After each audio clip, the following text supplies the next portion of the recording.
Yo, what's up mga mamin sir? Ito nga pala ang panibago nating vlog. Welcome nga pala sa inyong lahat. At ito nga mga mamin sir ang kaganapan sa ating bagong taon. At bago nga pala simulan ng vlog na to, Happy New Year po sa bawat isa sa atin.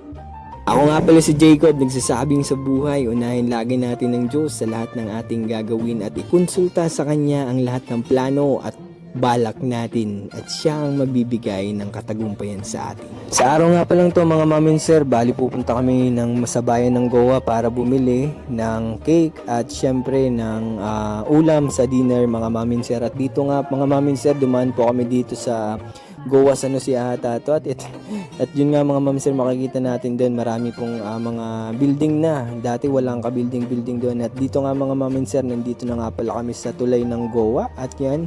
Buti na lang mga mamin sir, hindi nga pala traffic dito. Kaya yun, tuloy-tuloy ang ating paglakbay.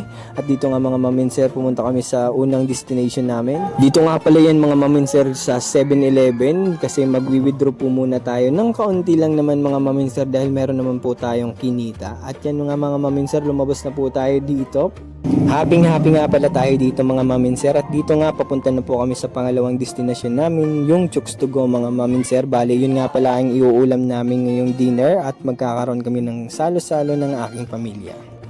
Parang yung bagong taon, sama-sama kami magse-celebrate ng New Year mga mamin sir. At yun nga, ito nga yung first namin mga mamin sir, gathering, first family bonding ngayong taon ng 2026. At yun mga mamin sir, kasi nung nakaraang tawag dito, taon, wala po kaming picture noon. At dito mga mamin sir, ito yung opportunity para magkaroon kami ng family picture, kaya go tayo mga mamin sir. At ito nga mga mamin sir, yung nabili nating Chooks to Go. At dito na nga pala tayo mga mamin sir sa pangatlong destination natin. Doon po tayo bibili ng cake. Bali dito nga pala ako mga mamin sir, nagtrabaho dati sa Graceland. Sobrang sarap nga pala ng mga cake dito mga mamin sir, legit po yun.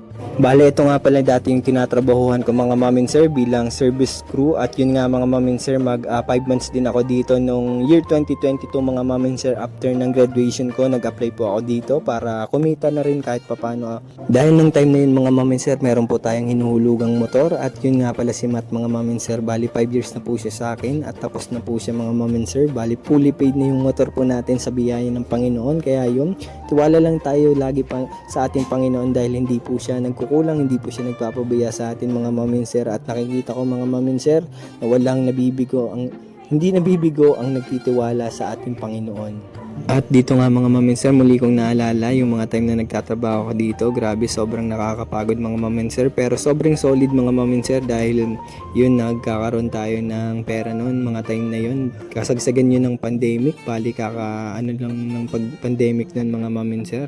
Parang nagbabalik normal pa lang noon. Kaya dito nga mga mamin sir, paalis na po tayo. At ito nga yung cake na nabili natin mga mamin sir dito sa Graceland. At yun, pauwi na nga pala tayo mga mamin sir. Nakita ko sobrang daming saradong mga store ngayon kasi January 1 nga pala. Kaya madaming mga nakasarang tawag dito mga store.